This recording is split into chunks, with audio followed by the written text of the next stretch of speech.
Assalamualaikum warahmatullahi wabarakatuh. Sebelumnya, perkenalkan nama saya Andi Nurul Rahmat, tingkat 3 D3 Farmasi, akan menjelaskan tentang materi swamedikasi.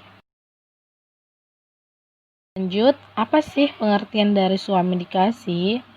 The International Pharmaceutical Federation mendefinisikan bahwa swamedikasi atau self-medication itu sebagai penggunaan obat-obatan tanpa resep oleh seorang individu atau inisiatifnya sendiri, tetapi masih dalam pengawasan apoteker.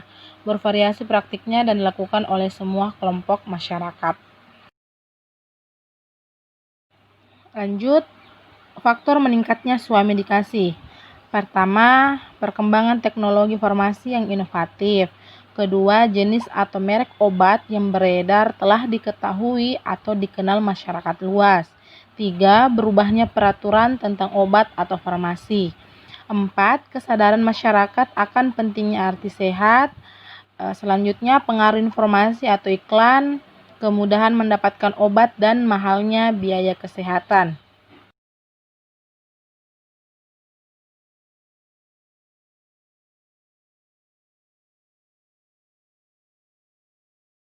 Keuntungan dan kerugian swamedikasi.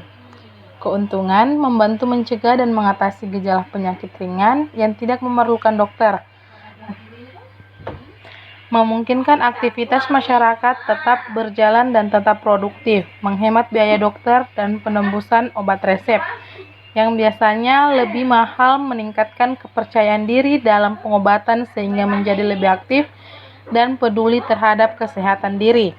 Kerugiannya ialah kesalahan pengobatan karena ketidaktepatan diagnosis sendiri, penggunaan obat yang terkadang tidak sesuai karena informasi biasa dari iklan obat media, pemborosan waktu dan biaya apabila swamedikasi tidak rasional, dapat menimbulkan reaksi obat yang tidak diinginkan seperti sensitivitas, alergi, efek samping, atau resistensi.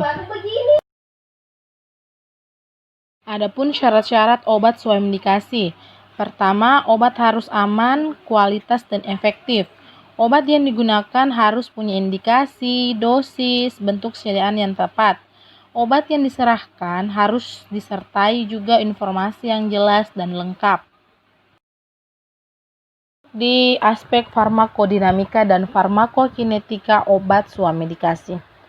Farmakokinetika, enzim siklosiganase atau COX memiliki beberapa isoform.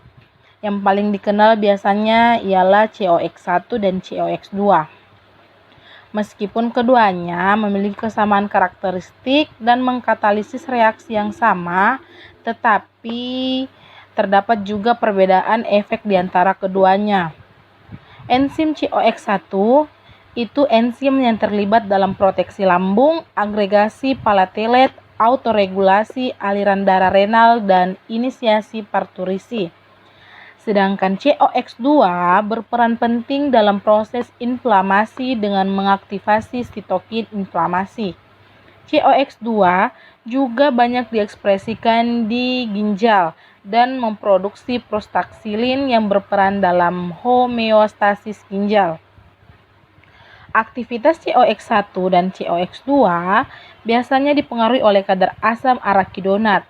Ketika kadar asam arakidonat rendah, maka prostaglandin akan dibentuk, terutama dari COX1. Kadar asam arakidonat ini juga mempengaruhi kerja paracetamol. Kadar yang rendah memiliki efek poten terhadap paracetamol dan kadar yang tinggi akan menghambat kerja paracetamol.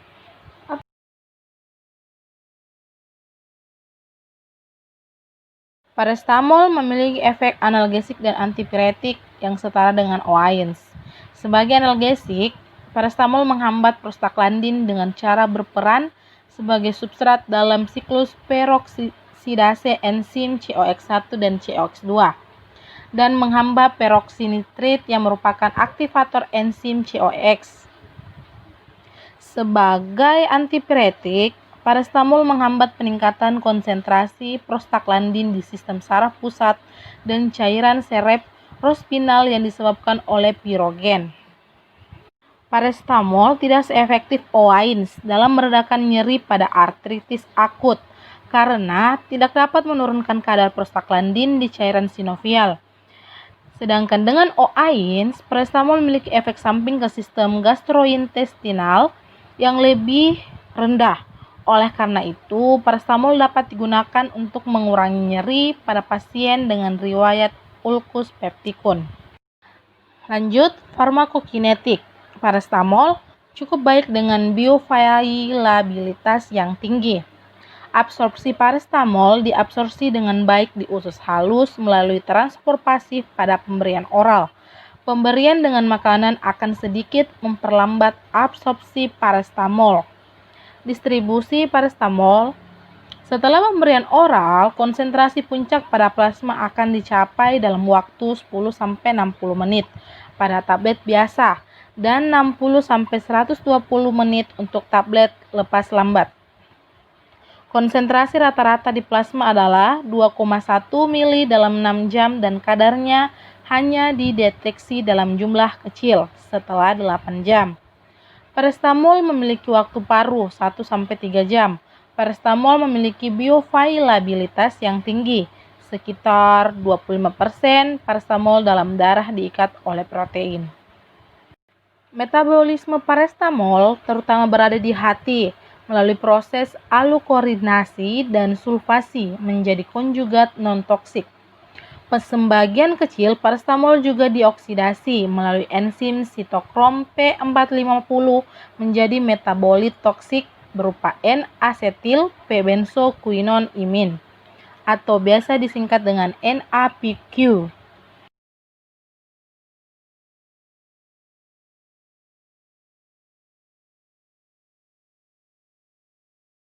Pada kondisi normal, NAPQ akan dikonjugasi oleh glutation menjadi sistein dan konjugat asam merkapturat.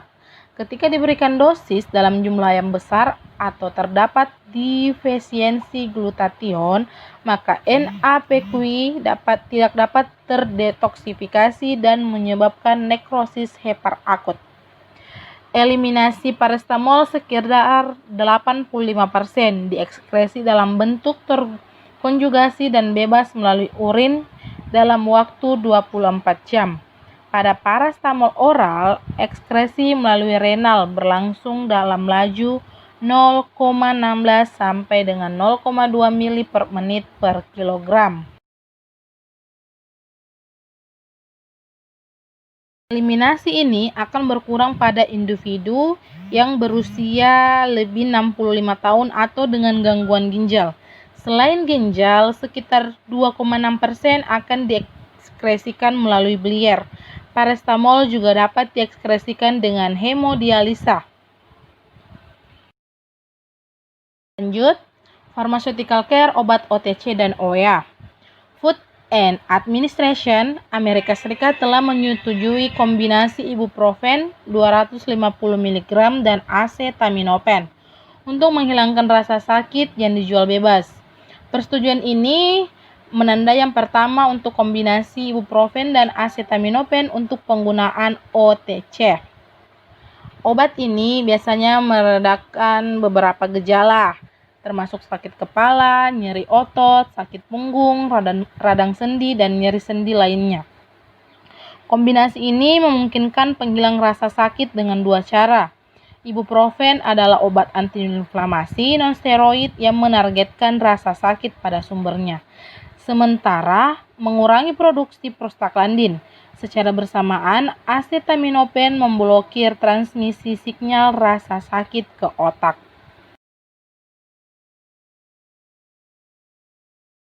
Lanjut, pharmaceutical care obat OEA atau obat wajib apotik, yaitu obat keras, tanda lingkaran hitam, dasar merah dengan huruf K besar, yang dapat dibeli di apotik tanpa resep dari dokter, tetapi harus diserahkan langsung oleh seorang apoteker kepada pasien disertai dengan informasi lengkap tentang penggunaan obat.